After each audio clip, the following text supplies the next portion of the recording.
Welcome everybody to a look at a brand new Eureka release, and it is 1996's Black Mask. So this is directed by Daniel Lee, who I've not seen anything else from before, but it does have some big names in the background in terms of producing it and whatnot.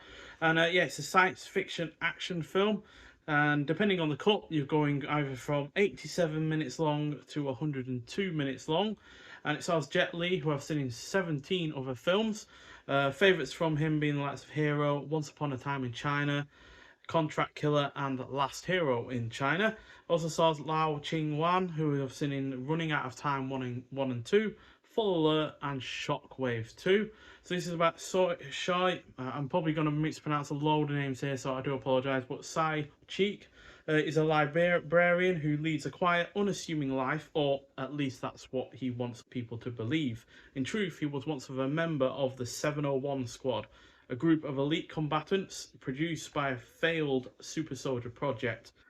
In kind with his former comrades, his central nervous system has been altered to render him impervious to pain.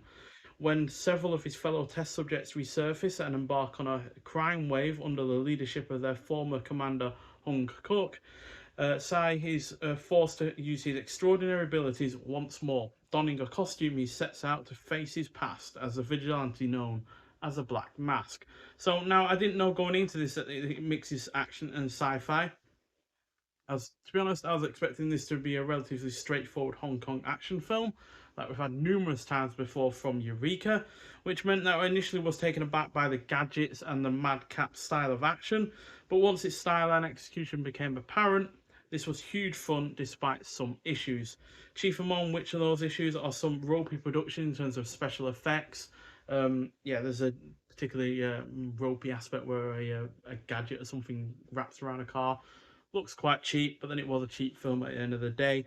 Um, the idea that not being able to feel pain as well means that you're kind of invulnerable to bullets and whatnot is just that seems a bit ludicrous. Yes, you might not feel the bullets hitting you, but at the end of the day, if a bullet goes for your heart or your head, then you are going to die.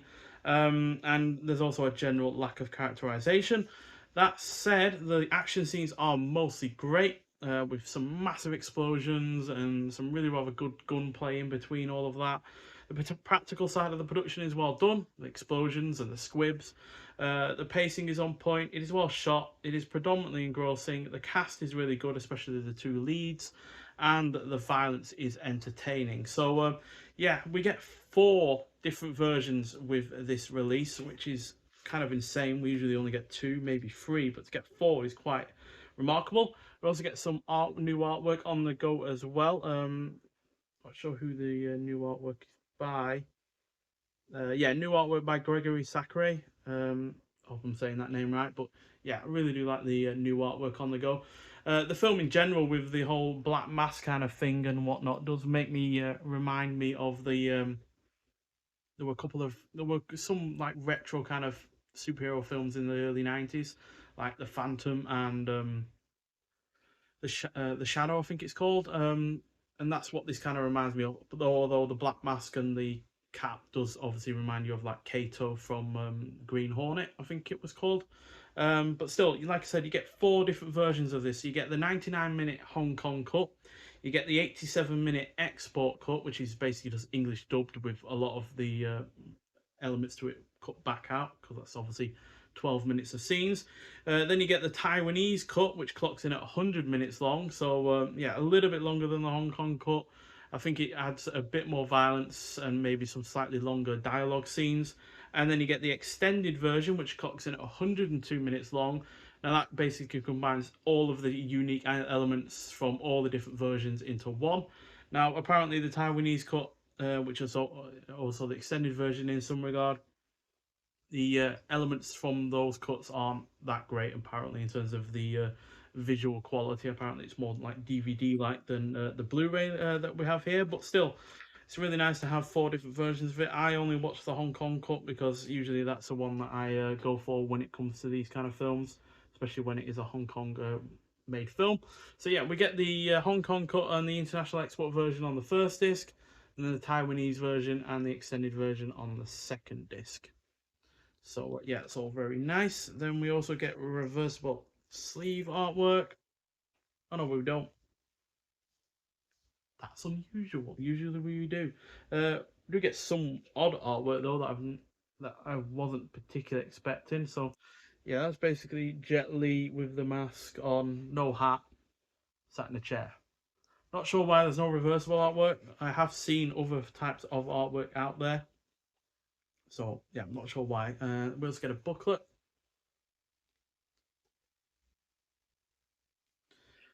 Inside, we're going to get the cast and your crew. So apparently, Soy Hark is also the producer on this, and then the action director is Yun Woo Ping. Again, we've seen films from both of those. I'd say both of those have probably done better films than this one. But yeah, the director does a decent enough job. And then we also get inside of here Origin Story, Truth, Justice, and the Hong Kong Way in Black Mass by James Oliver, who is a film critic, historian, and filmmaker as well. And then we also get I Live Among You, Well Disguised, developing character through action in Black Mass by Simon Abrams, who is a New York-based film critic and author of The Northman, A Call to the Gods. Northman's a pretty good film, by the way. And yet then we get footnotes and viewing notes on top of all of that. So yeah, well worth looking at through that booklet. And then in terms of on the disc, well, the discs, should I say, we get a 1080p presentation of the Hong Kong cut and the international export version from a 2K restoration. We get optional Cantonese stereo audio, Cantonese DTS HD 5.1 audio as well on top of that. Optional English dub and alternate US release English dub, so I imagine they are slightly different. Then we get optional English subtitles, newly translated for this release from the Hong Kong version. And then we get brand new audio commentary on the Hong Kong version by Asian film expert Frank Jiang. Then we get brand new audio commentary on the export version by action cinema experts Mike Leader and Arne Venema. Then we get brand new interview with stuntman Mike Lambert, brand new interview with film critic Andrew Heskins from Eastern Kicks. Then we get brand new interview with Leon Hunt, author of Kung Fu Cult Masters, from Bruce Lee to Crouching Tiger. Then we get the archival making of Futurette trailers. And then on the second disc, we just basically get the two different versions of the film, as well as the original Mandarin audio and optional alternate Mandarin audio with remixed audio and effects on the Taiwanese version. And then you get Cantonese audio on the extended version. So, whole heap of extras there across the 4 different versions of the film. And yeah, I really rather enjoyed the film. Like I said, it was a little bit jarring to get into the whole sci-fi aspect of it. I wasn't expecting quite so much wacky elements to it. There are a couple of ridiculous moments to it as well, where it kind of leaps logic, especially when it comes to being invulnerable, even though you technically can only not feel pain. Not feeling pain would not make you invulnerable to bullets and whatnot, but still, really rather enjoyable, and another really great Jet Li film from the 90s to go alongside Contract Killer and The Enforcer that we've already had from Eureka before, because we obviously have had the heroes and villains set from Eureka already. I'd say this is just as good as The Enforcer and Contract Killer, and better than Dr. Way, the scripture with no words. But then again, I watched a version of that apparently might not be the best version. So yeah, but whatever. It's still great, and it's another fantastic release from Eureka.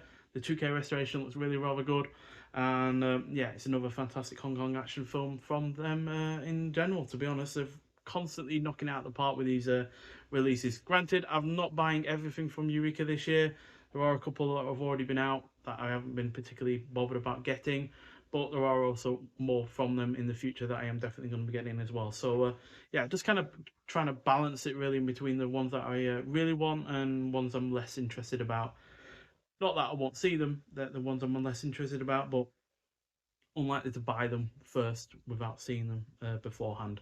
Nonetheless, though, if you have seen this film before, I'd like to hear your thoughts on it. Especially, I would like to hear your thoughts on the other 3 versions of this film, if you've seen those ones outside of the Hong Kong cut. And yeah, thanks for watching, and I'll see you in the next one. Bye.